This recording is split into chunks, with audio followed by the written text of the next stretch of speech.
Good morning, good afternoon, good evening, wherever you are. I'm your host, FD for Sage5.tv, and today we want to cover Ethereum's upcoming Petra upgrade. I think it's imminent. If it's not already implemented on mainnet, I think it's imminent. But could this be the game changer for Ethereum? The Petra upgrade coming in early May. At the time of recording, I don't have information that is been integrated yet, but I think it's going to reach mainnet this month, May, the time of recording. But before I jump into the ins and outs of the Petra upgrade, an upgrade that I think will be a game changer for Ethereum, please know that what I'm going to share with you in this video is not financial advice. The information contained in this video is just for educational as well as entertainment purposes. It's not meant to be financial advice of any sort. If you do indeed are looking for a financial advisor, please do go out there and look for someone who is actually trained to give you financial advice. The information contained in this video is just for educational as well as entertainment purposes. It's not meant to give you financial advice of any sort. And the content of this video is not targeting UK audiences, because the UK authorities do deem anything crypto related to be extremely risky, and they are trying to protect you just in case you end up losing your funds. That said, if you are not subscribed, guys, please subscribe to our channel. We are trying our best to bring you non-conventional content that you may not find anywhere else, including our take on the Ethereum Petra upgrade coming this month, May 2025. So the Ethereum's upcoming Petra upgrade, a combined hard fork of the Prague execution layer and Electra consensus layer, is scheduled to activate on mainnet in early May 2025, which is this month. Petra is the most ambitious Ethereum upgrade up to date since the Dencun upgrade of 2024, packing in more EIPs, 11 in total, than any other prior upgrade. These proposals target three broad goals, that is, improving network scalability, especially via layer 2 data throughput, enhancing user experience through account abstraction features, and optimizing staking and validator operation. In this video, we are going to break down each of the 11 EIPs in Petra, grouped by theme. For each, we provide a layman-friendly summary of what it does and why it matters, along with context from developers and the Ethereum community where possible. We'll also discuss the timeline expected where possible, expected benefits for users, validators, and developers, and we'll provide a conclusion in the end of the broader impact on Ethereum of this Petra upgrade. So first off, let's look at scalability and data handling enhancements. Ethereum scalability in Petra centers on increasing data availability for layer 2s and adjusting costs to encourage more efficient data usage. This change is aimed to boost throughput for rollup while keeping node operations sustainable. And to kick us off, we start with EIP, or Ethereum Improvement Proposal 7691. That's what EIP stands for, Ethereum Improvement Proposal. 7691 relates to blob throughput increase. This proposal doubles the target number of blob data chunks available per block from 3 to 6 blobs and raises the maximum from 6 to 9. Blobs introduced in 2024's Ethereum Improvement Proposal 4844 are large binary data objects used by rollups to post transaction data cheaply. By expanding blob capacity, Petra lets layer 2 networks include more data per block, directly increasing rollup throughput and lowering fees for users. So in short, Ethereum's data bandwidth for layer 2s will roughly double, helping maintain low transaction fees within the ecosystem. This is critical because whenever blob demand exceeds supply even briefly, fees spike exponentially. For example, blob fees jumped to $42 on a day in June 2024 when blobs were full. And why does this matter? Well, core developers view blob scaling as the top priority for Ethereum's roadmap. Co-founder Vitalik Buterin even noted that if forced to choose, he will take the blob count increase from 3 to 6 over all other Petra improvements, underscoring how critical data throughput is for Ethereum's rollup-centric scaling strategy. By roughly doubling blob space, Petra is expected to enable up to 420 transactions per second across rollup from approximately 210 TPS today, onboarding more users and new layer 2 solutions without immediate fee hikes. However, developers anticipate blob demand will catch up again, likely within a year as many new rollups launch, so Petra is a stepping stone for continuous improvement. Future upgrades nicknamed Fulu and Osaka plan to introduce data sampling or PDAS and eventually scale 128 blobs per slot for truly massive throughput. Next, you got EIP 7623, which increases call data cost. This change raises the gas cost for regular transaction call data bytes included directly in layer 1 transactions from 16 gas per byte to 40 gas per byte. By making call data more expensive, Ethereum encourages projects to migrate data-heavy activity like rollup batch hostings from call data into the new blob space, which is more scalable. I think that makes sense, doesn't it? In practical terms, this reduces the theoretical maximum block size on layer 1. If a block were filled entirely with call data, it would shrink from 2.2 MBs to 0.9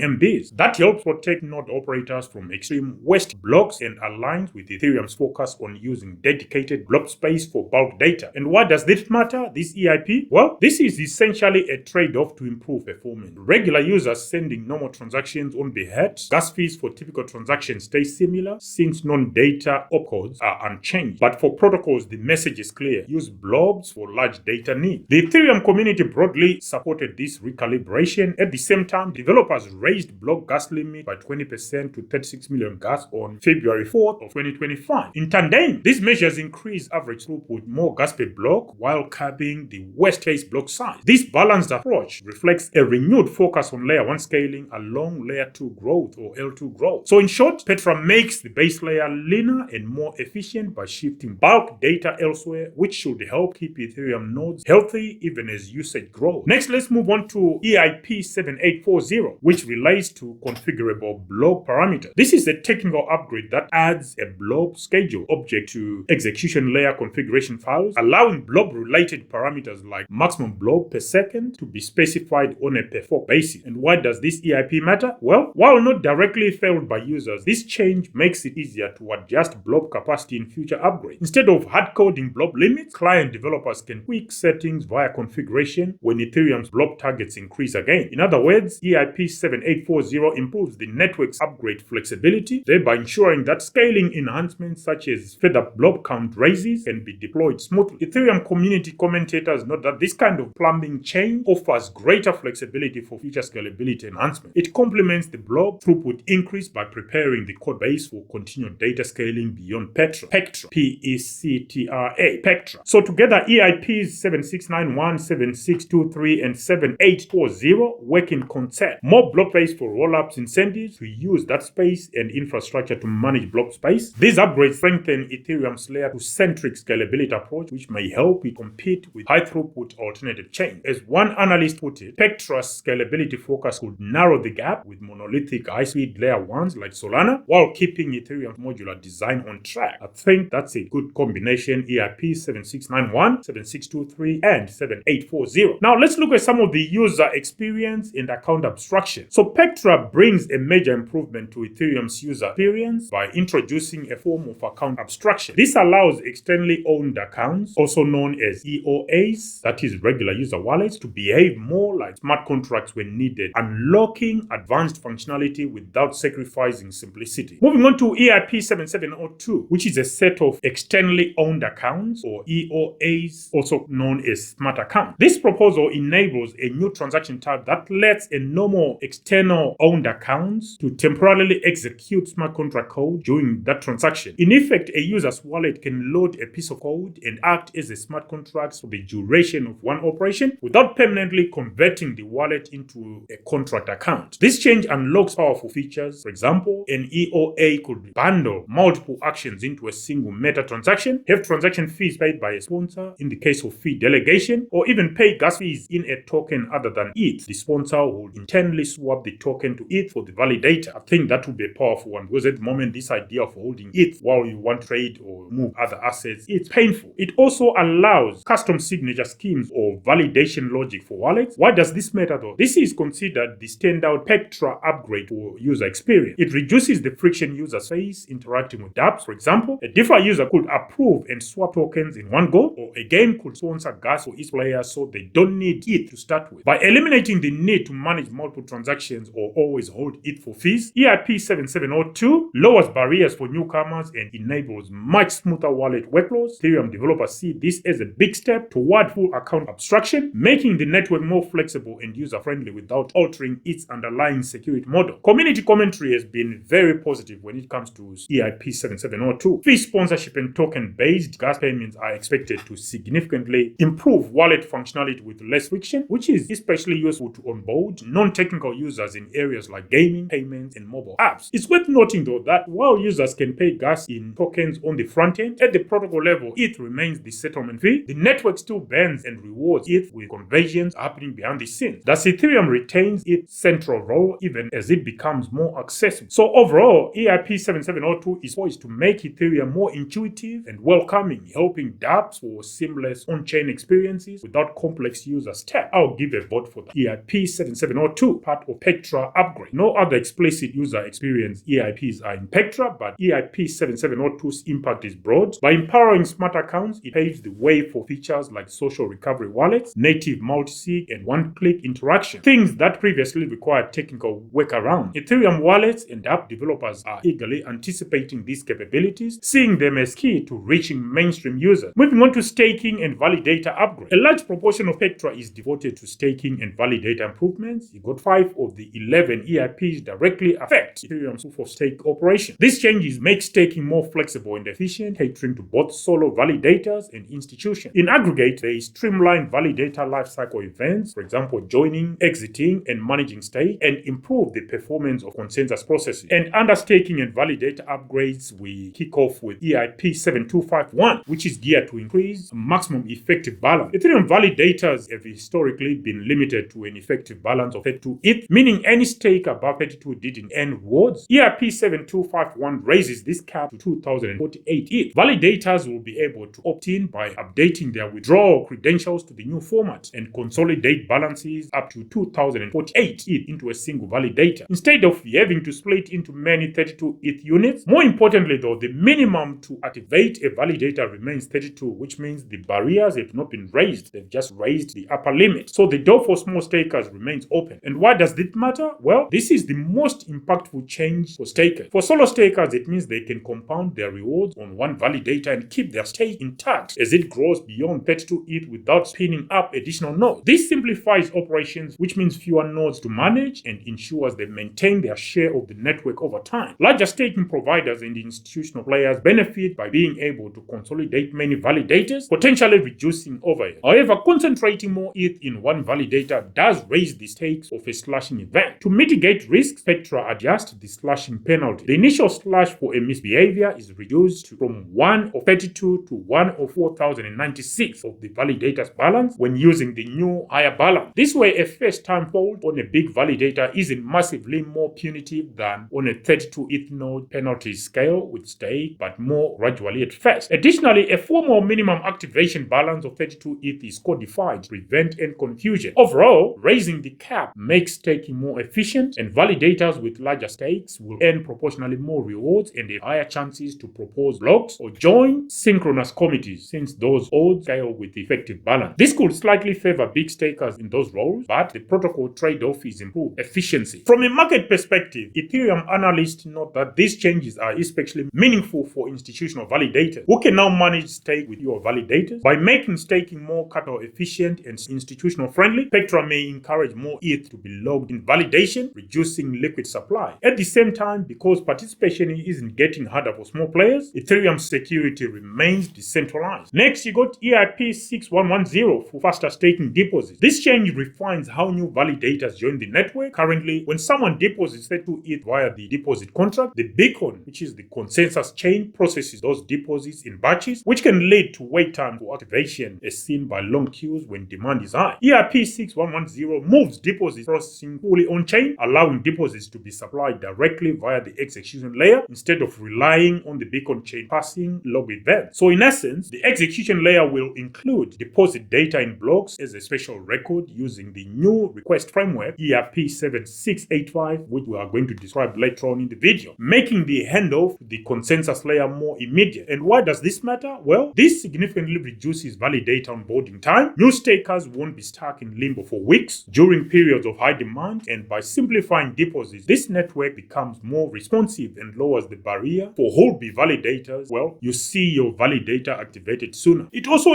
removes a somewhat complex part of Ethereum's architecture, which is passing deposit contract logs, making the deposit mechanism more straightforward and robust. Fast activation means improved user experience for stakers and a more elastic validator set that can grow when needed without long delays. So in combination with EIP 7002 for exits, which we are going to cover later on, Ethereum moves closer to a fluid staking system where entering and exiting are as simple as regular transactions. That's what everyone else is doing out there, so this is a welcome development. Moving on to EIP 7002, relating to the execution layer, triggerable withdrawal, also referred to as triggerable exits. This EIP lets validators initiate an exit or unstaking using a normal Ethereum transaction on the execution layer. Under the current system, post Shapela in 2023, validators set a withdrawal address address and can be automatically queued for withdrawals, but they don't have a direct in-protocol unstake now command. They must sign a voluntary exit message and then wait for the protocol's churn schedule to eject them and pay out their ETH. With EIP 7002, a validator using their withdrawal credentials can explicitly trigger the exit and withdrawal process via the execution layer, thereby simplifying the steps needed. And why does this matter? Well, it should be obvious. This makes unstaking much more straightforward. From a network perspective, making exit easier also helps in edge cases. If a bug or issue arises, validators can quickly exit if needed. The overall effect of EIP 6110 and 7002 is to significantly simplify validator onboarding and exit, contributing to a more seamless staking experience. This again is attractive to institutions and large operators, as they can dynamically manage large stakes with confidence in both directions, either to add staking or to withdraw their ETH that has been staked. Next, you got EIP 7549 relating to efficient attestation. On the consensus side, validators periodically attest to the correctness of block. In doing so, they are divided into committees. Currently, each attestation signature includes a committee index identifying which committee the validator is in. EIP 7549 changes the attestation format by moving this index outside of the signed portion of the message. The key effect is that if two validators on different committees attested to the same block, their signatures can now be aggregated more easily. Previously, their signatures would differ because the committee index was baked in, but after this change, identical votes produce identical results or signatures, even if from different committees. And why does this matter? Well, while this doesn't change validator duties or rewards, it greatly improves consensus efficiency. By making attestations more uniform, the network can aggregate and verify attestations with less overhead, and this is because since more signatures can be combined into one, just makes things faster. This reduces bandwidth and processing work for nodes, an important optimization given Ethereum's thousands of validators. In practical terms though, clients will handle attestations faster and use less network traffic, which helps keep the Bitcoin chain lean as it continues to scale. Stakers won't see the direct changes in how they operate, but their nodes will benefit from reduced load, and the network as a whole gains a bit more breathing room to grow the validator set. Ethereum developers categorize this as a technical cleanup that improves modularity and performance of the consensus protocol. It's a good example of ongoing refinement to proof of stake even 2 years after the merge, aimed at security and efficiency. By ensuring the consensus layer can handle more validators and attestations with less effort, EIP 7549 contributes to Ethereum's long-term resilience and scalability, which is a form of invincible security enhancement through efficiency. Next, you got EIP 7685 relating to general purpose EL and CL requests. This EIP is a behind-the-scenes enabler for some of the above features that we've covered already. It introduces a general purpose request framework that allows the execution layer to embed special requests in a block, which the consensus layer will read and act upon. In Petra, this mechanism is used to implement things on-chain, like on-chain deposits processing EIP 6110 and triggerable exits as featured in EIP 7002. Those are specific types of requests from EL to CL. EIP 7685 adds a new request field, which is commitment to each block header, and defines how various request types can be formatted and passed along. Why does EIP 7685 matter? Well, previously, cross-layer actions like deposits were hard-coded processes. By abstracting this into a flexible request BUS or request bus, Ethereum makes it easier to add new cross-layer features in the future without needing another major overhaul of block structure. It's a bit like adding a plug-in system, which is a new request types can be introduced over time for other purposes without modifying the execution payload format each time. This is particularly useful as more staking operations become automated by smart contracts. For example, pooled staking protocols controlling many validators. Those contracts might, for instance, use this framework to abstract validators to exit or change parameters trustlessly. So, in brief, EIP 7685 creates a more modular and extensible bridge between the EL and CL. So overall, the staking-related enhancements in Petra aim to make Ethereum's proof of stake more robust and convenient. Validators can now join with less delay, exit on demand, and manage larger stakes more flexibly. These changes that we covered in the EIPs in this video so far have been well received within the community. For example, staking providers are planning how to consolidate validators to reduce cost, or they've already done so, and analysts suggest easier staking could increase participation and thus more ETH get locked away, which might have economic effects on ETH supply. By continuing to refine the proof of stake design for security and ease of use, Ethereum's development developers are ensuring the network can scale in validator count and welcome bigger participants without loosening safety or decentralization. I think that's to be commended, supported. I support that. And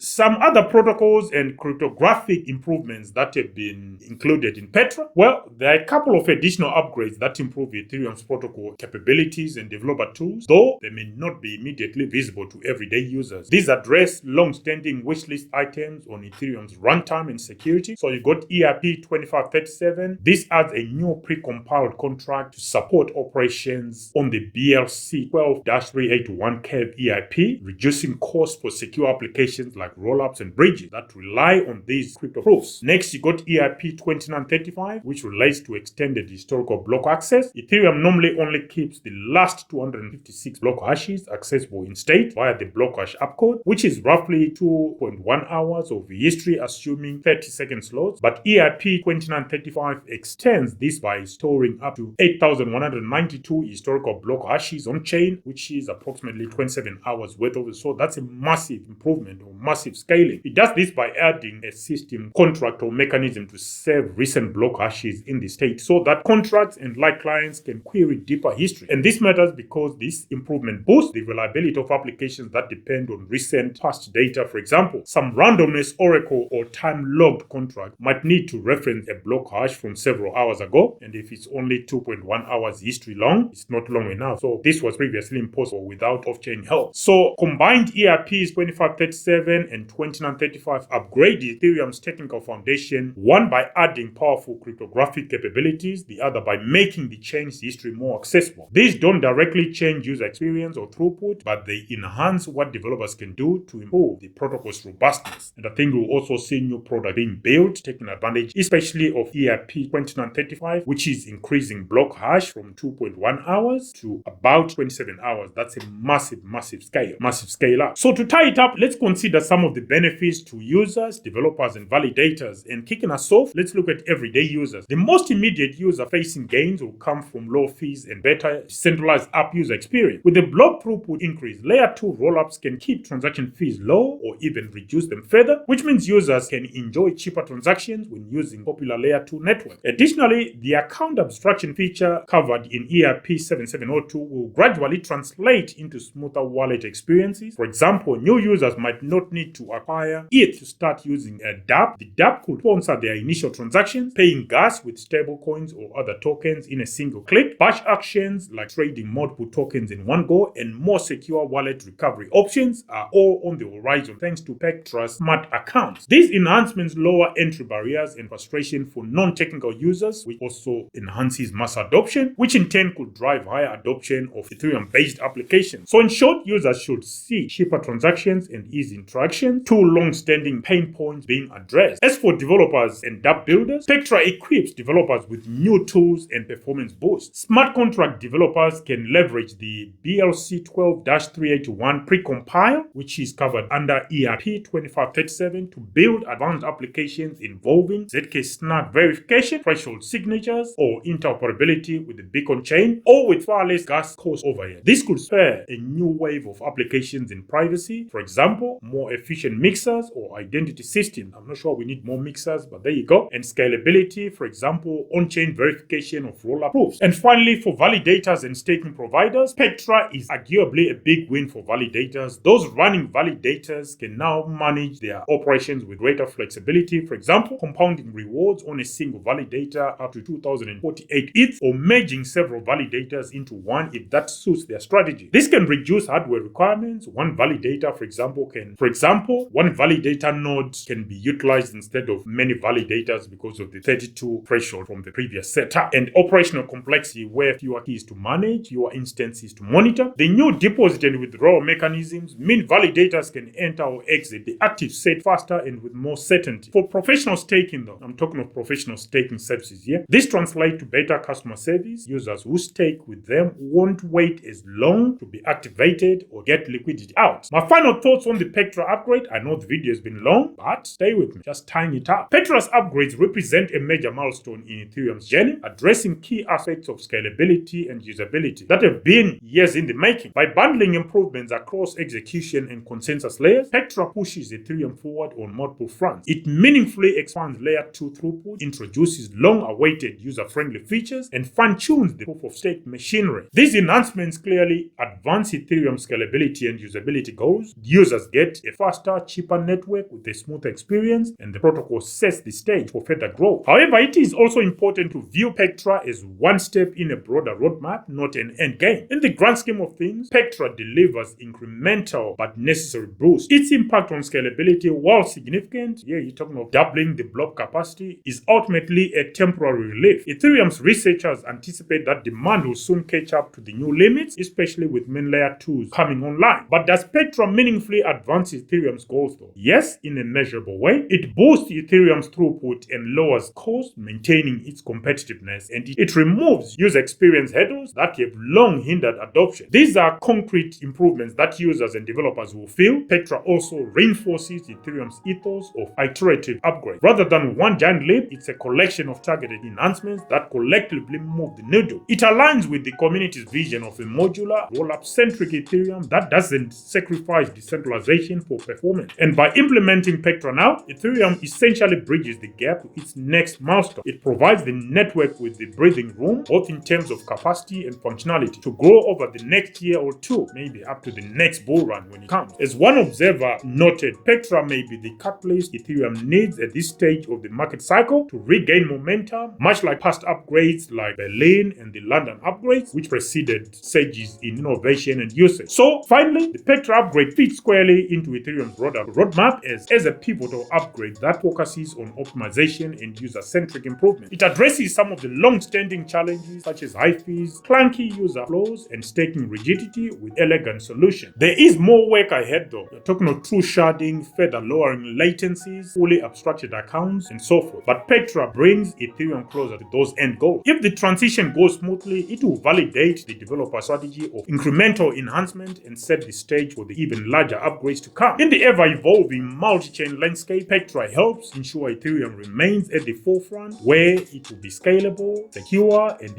increasingly usable for the next billion users. As Vitalik Buterin and others have emphasized, focusing on these core improvements now is crucial to Ethereum's long-term success. Petra is not a final destination, but it is undoubtedly a significant leap forward in Ethereum's journey. Long I know, but guys, this was an in-depth review of the Petra upgrade. Any thoughts? Let us know in the comment section. And if you do indeed come across Petra's upgrades later on, do come back and comment on the benefits you have seen coming from the Petra upgrade. Until the next one, guys, this is FD for zkSNARK.tv signing out for now. Bye.